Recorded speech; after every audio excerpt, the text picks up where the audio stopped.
नमस्कार, SPN 9 news आप देख रहे हैं। आपके साथ मैं हूं अक्षय अग्रवाल।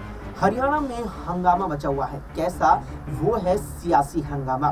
दरअसल इस साल जिस तरीके से मार्च महीने में भारतीय जनता पार्टी ने मनोहर लाल खट्टर को मुख्यमंत्री पद से हटाकर नायब सिंह सैनी को प्रदेश का मुख्यमंत्री बनाया था, उस वक्त ही प्रदेश में उनके साथ विधानसभा में सहयोगी दल के रूप में काम कर रही जेजेपी के साथ उसका गठबंधन प्रदेश की 2 लोकसभा सीटों के बंटवारे को लेकर टूट गया था।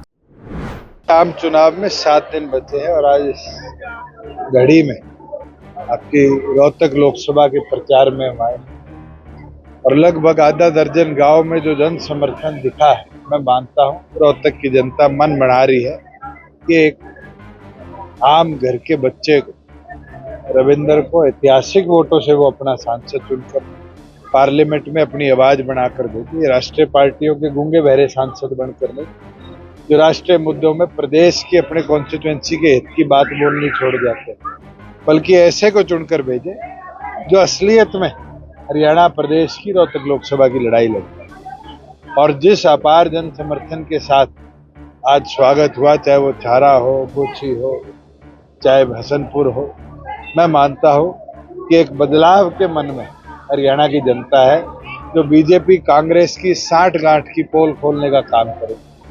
और मैं तो खुल के कहता हूं कि 60 गांठ है। आज मनोहर लाल खट्टर ने, सैनी ने हुड्डा के साथ मिलकर जहां एक बोधा कैंडिडेट करनाल में उतरवाया, वही यहाँ हुड्डा की मदद के लिए प्रधानमंत्री की रैली तक नहीं होने दी। ये साफ दिखता है कि गिव एंड टेक है।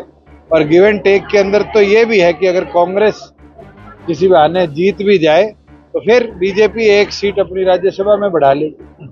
तो ये चीज जनता समझ रही है और इन दोनों को इस बार जवाब देने का काम है।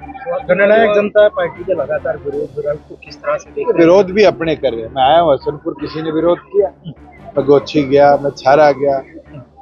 आज जहाँ कर रहे हैं वही लोग थे, उनके मन में कोई ईर्ष्या थी, समझे भी हैं बहुत हद तक, और वो साथ भी खड़े हुए हैं, चल भी रहे हैं। और मैं मानता हूँ ये समय की बात होती है, लोगों को समझाना मुश्किल होता है, बहकाना आसान है। और कई लोगों को समय में कांग्रेस ने कई ऐसे वातावरण बनाए जिससे लोग बहके। आज जो घटनाक्रम कुचाना में हुआ, जहां हमारी 3 महिला कार्यकर्ताओं के कपड़ों तक फाड़े गए, पत्थर मारे गए, गाड़ियों के शीशे तोड़े गए, क्या खापे, क्या किसान जो प्रधान हैं यूनियंस के, वो इनको एक्सेप्ट करते हैं? बिल्कुल नहीं। उन सब ने खुलकर इसको नकारा भी है, ऐसे घटनाक्रम। तो ये तो कांग्रेस के लोग चोड़ा पहन के किसान आंदोलन का आज माहौल खराब करने का काम कर रहे हैं। मालीवाल वाले मामले को लेकर क्या कहेंगे जनाब? जो घटनाक्रम दिल्ली में हुआ है बड़ा निंदनीय है। दिल्ली पुलिस सख्त से सख्त कार्रवाई उस पूरी इंक्वायरी पे करे, और मैं मानता हूँ आरोप जो लगे हैं उस पर सख्त कार्रवाई होनी चाहिए। बीजेपी के नेता है 400 पार का नारा और 10 के 10 लोकसभा। पिछले 15 दिन तो भारतीय जनता पार्टी के मुखिया प्रधानमंत्री ने 400 पार का नारा नहीं लिया।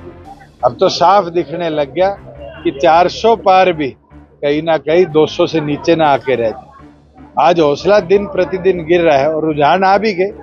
मेरे को तो ये पता चला था कि आज होम मिनिस्टर की आज और कल 2 दिन रैलियां थी, वो कैंसिल करनी पड़ी। तो ये रुझान का नतीजा है कि जनता नकारने लगी। भूपेंद्र सिंह हुड्डा कह रहे हैं कि मेरा राजनीतिक एक्सपीरियंस है कि 10 के 10 इंडिया गठबंधन जीतने जा रहा है। राजनीतिक एक्सपीरियंस भजनलाल जी का भी था।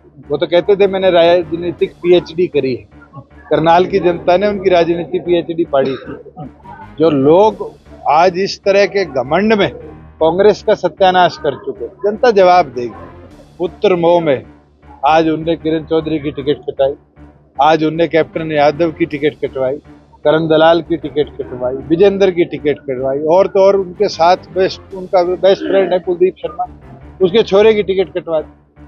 आज सबसे बड़ा कांग्रेस को अंदर खाते काटने वाला, खत्म करने वाला कोई व्यक्ति है तो भूपेंद्र है। लोकसभा में कितनी सीट? मैं तो ये मानता हूँ आज के दिन हिसार है, भिवानी है, करनाल है, सोनीपत है, आपके रोहतक है, सभी सीटों पर मजबूती से साथी काम कर रहे हैं। और तो जनता जनार्दन के हाथ में परिणाम है, और मैं मानता हूँ बहुत अच्छे नतीजे आएंगे और हम सीटें जीतकर पार्लियामेंट। प्रधानमंत्री की रैली में कितना असर देखते हैं आप? अभी आने तो दीजिए, रुझान आपको दिख जाएगा। इसके बाद जब मई के महीने में हरियाणा विधानसभा से 3 निर्दलीय विधायकों ने भी बीजेपी से उसका समर्थन वापस ले लिया तो सरकार के अल्पमत में आने का खतरा मंडरा गया। इस बीच अब जेजेपी प्रमुख और प्रदेश के पूर्व उप मुख्यमंत्री दुष्यंत चौटाला पर हर किसी की नजर बनी हुई है। जब बीती 7 मई को 3 निर्दलीय विधायकों ने बीजेपी से अपना समर्थन वापस लिया था, उसके बाद दुष्यंत चौटाला कहते नजर आए थे कि वो जरूरत पड़ने पर कांग्रेस का समर्थन भी कर देंगे। ऐसे में ये सवाल बना हुआ है कि हरियाणा विधानसभा का जो मौजूदा कार्यकाल है, क्या उससे नायब सिंह सैनी नेतृत्व वाली बीजेपी की ये सरकार पूरा कर पाएगी या उससे पहले ही सरकार अल्पमत में आकर के गिर जाएगी।